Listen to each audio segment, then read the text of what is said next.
Ուկրաինայի արևելքում շարունակվող կատաղի մարտերի ֆոնին հակամարտության ապակայունացնող ազդեցությունը գնալով ավելի զգալի է դառնում ողջ Եվրոպայում։ Դրա վառ դրսևորումն են դարձել անօդաչու թռչող սարքերի հետ կապված միջադեպերը, որոնց պատճառով եվրոպական մայրաքաղաքների օդանավակայանների աշխատանքն է պարբերաբար կատվածահար լինում։ Վերջինը Բրյուսելի օդանավակայանի աշխատանքի դադարեցումն էր։ Բելգիայի պաշտպանության նախարարը դեպքը որակել է երկիրն ապակայունացնելու փորձ։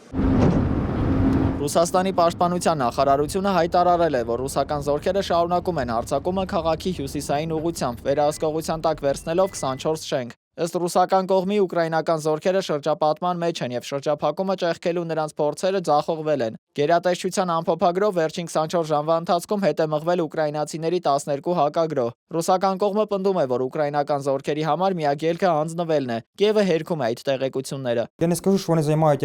Ես չէի ասի, թե ռուսները Պոկրովսկի որևէ հատված են օկուպացրել։ Կասեմ, որ նրանք տեղ-տեղ ուժեր են կուտակել եւ չի կարելի ասել, որ նրանք ամբողջությամբ վերահսկում են որոշակի փողոց կամ ամբողջությամբ վերահսկում են մի թաղամաս։ Ուկրաինայի զինված ուժերի գլխավոր շտաբը հերքում է շրջափակման մասին տեղեկությունները, հայտարարելով, որ իր ուժերը ոչ միայն պաշտպանվում են, այլև հակագրոհներ են իրականացնում։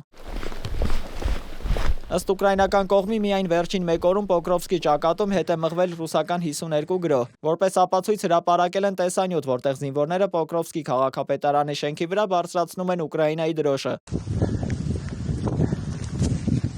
Ռուսական կողմը հայտնել է Դմիտրովո քաղաքում ռուսական զորքերի առաջխաղացման մասին։ Նշվում է, որ արդեն իրենց վերահսկողության տակ է 19 շենք։ Ծանր մարտեր է նաև Կուպյանսկում, որտեղ դուրս պրծնելու ուկրաինացիների 3 փորձերը կասեցվել են։ Եվրամիությունը հաստատել է Ուկրաինային 1.8 միլիարդ եվրոյի հերթական ֆինանսական օգնությունը, որը 50 միլիարդանոց ավելի մեծ փաթեթի մաս է եւ նպատակ ունի ապահովել երկրի տնտեսական կայունությունը։ Սակայն այս աջակցության ֆոնին Եվրամիության ներսում խորանում են քաղաքական տարաձայնությունները։ Ըստ փորձագետների, անդամ երկրները միասնական դիրքորոշում չունեն Ռուսաստանի հետ հակամարտության հարցում։ Ուկրաինային ռազմական օժանդակություն տրամադրելը կենթադրեր ուղղակի առճակատում Ռուսաստանի հետ եւ տարբեր պատճառներով դա չի բխում Եվրոպական միության շահերից։ ՆԱՏՕ-ի գլխավոր քարտուղար Մարկ Ռյուտեն հայտարարել է, որ Ռուսաստանը տեսանելի ապագայում կմնա ապակայունացնող ուժ Եվրոպայում, նույնիսկ Ուկրաինայում պատերազմի ավարտից հետո։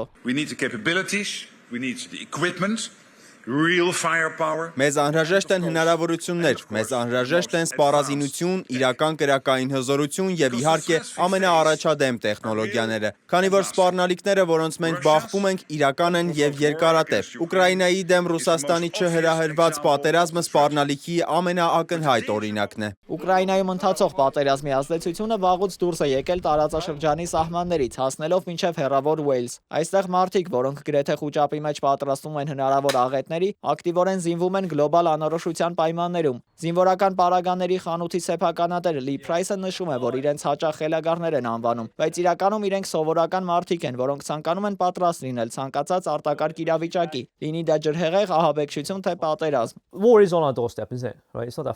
Պատերազմը մեր շեմին է, այդպես չէ։ Այն այդքան էլ հեռու չէ եւ իրավիճակը կարող է շատ արագ վատանալ։ Գիտեք, ՆԱՏՕ-ն, Միացյալ Թագավորությունը, Ֆրանսիան ու Գերմանիան պատերազմի թմբուկներն են զարկում։ Նրանք նաեւ Ուկրաինային ավելի ու ավելի շատ զենք են մատակարարում եւ նրանք ավելի շատ են հարձակվում Ռուսաստանի վրա։ Եվ Ռուսաստանը կհասնի մի կետի, երբ այլևս չի հանդուրժի դա։ Ճիշտ է։ Բավական է անհանգստացնես այս արջին եւ նա շատ ուժեղ կկծի։